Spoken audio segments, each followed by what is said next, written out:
श्री परमात्मने नमः। श्री वाल्मीकि रामायण उत्तरकांड 89वां सर्ग। बुद्ध और इला का समागम तथा पुरुरवा की उत्पत्ति।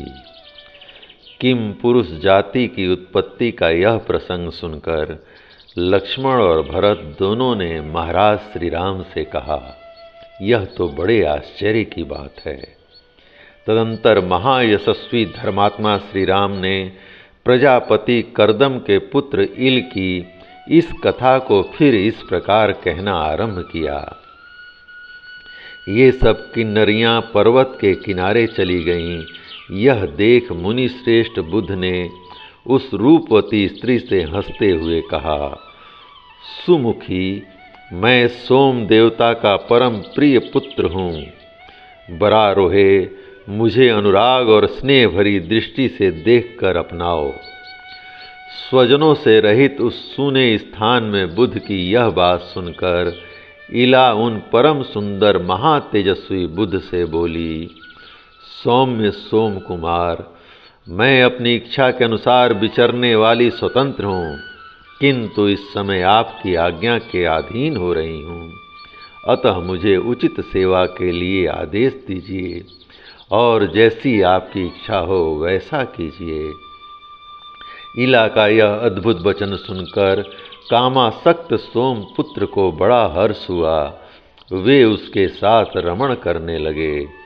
मनोहर मुख वाली इला के साथ अतिशय रमण करने वाले कामासक्त बुद्ध का बैसाख मास एक क्षण के समान बीत गया।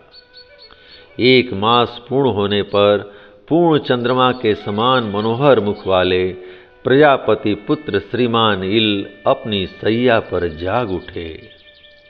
उन्होंने देखा सोम पुत्र बुद्ध वहाँ जलाशय में तप कर रहे हैं। उनकी भुजाएं ऊपर को उठी हुई हैं और वे निराधार खड़े हैं। उस समय राजा ने बुद्ध से पूछा, भगवन, मैं अपने सेवकों के साथ दुर्गम पर्वत पर आ गया था, परंतु यहाँ मुझे अपनी वह सेना नहीं दिखाई देती है। पता नहीं वे मेरे सैनिक कहाँ चले गए। राजर्षि इल की स्त्रीत्व प्राप्ति विषयक स्मृति नष्ट हो गई थी। उनकी बात सुनकर बुद्ध उत्तम वाणी द्वारा उन्हें सांत्वना देते हुए यह शुभ वचन बोले, राजन, आपके सारे सेवक ओलों की भारी वर्षा से मारे गए। आप भी आंधी पानी के भय से पीड़ित हो इस आश्रम में आकर सो गए थे। वीर, अब आप धैर्य धारण करें, आपका कल्याण हो। आप निर्भय और निश्चिंत होकर फल मूल का आहार करते हुए यहाँ सुखपूर्वक निवास कीजिए। बुद्ध के इस वचन से परम बुद्धिमान राजा इल को बड़ा आश्वासन मिला, परंतु अपने सेवकों के नष्ट होने से वे बहुत दुखी थे।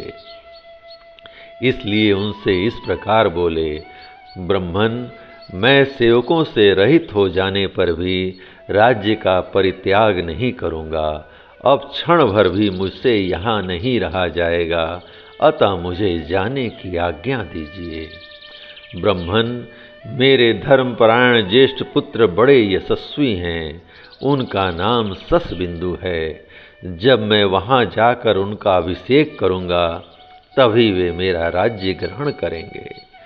महातेजस्वी मुने, देश में जो मेरे सेवक और स्त्री पुत्र आदि परिवार के लोग सुख से रह रहे हैं, उन सब को छोड़कर मैं यहाँ नहीं ठहर सकूँगा।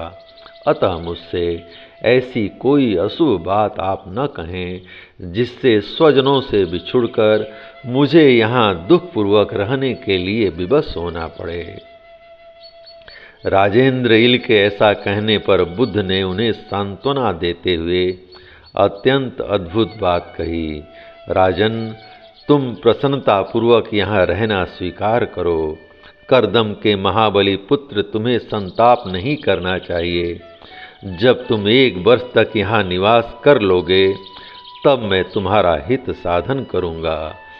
पुण्य कर्मा बुद्ध का यह वचन सुनकर उन ब्रह्मवादी महात्मा के कथनानुसार राजा ने वहां रहने का निश्चय किया। वे 1 मास तक स्त्री होकर निरंतर बुद्ध के साथ रमण करते थे, फिर 1 मास तक पुरुष होकर धर्म अनुष्ठान में मन लगाते थे। तदंतर 9वें मास में सुंदरी इला ने सोमपुत्र बुद्ध से एक पुत्र को जन्म दिया, जो बड़ा ही तेजस्वी और बलवान था। उसका नाम पुरुरवा था। उसके उस महाबली पुत्र की अंग कांति बुद्ध के ही समान थी। वह जन्म लेते ही उपनयन के योग्य अवस्था का बालक हो गया, इसलिए सुंदरी इला ने उसे पिता के हाथ में सौंप दिया। वर्ष पूरा होने में जितने मास शेष थे, उतने समय तक जब जब राजा पुरुष होते थे, तब तब मन को बस में रखने वाले बुद्ध धर्मयुक्त कथाओं द्वारा उनका मनोरंजन करते थे। जय राम जी की। इस प्रकार श्री वाल्मीकि निर्मित आर्ष रामायण आदि काव्य के उत्तरकांड का 89वां सर्ग प्रभु श्री राम की कृपा से पूर्ण हुआ। जय राम जी की।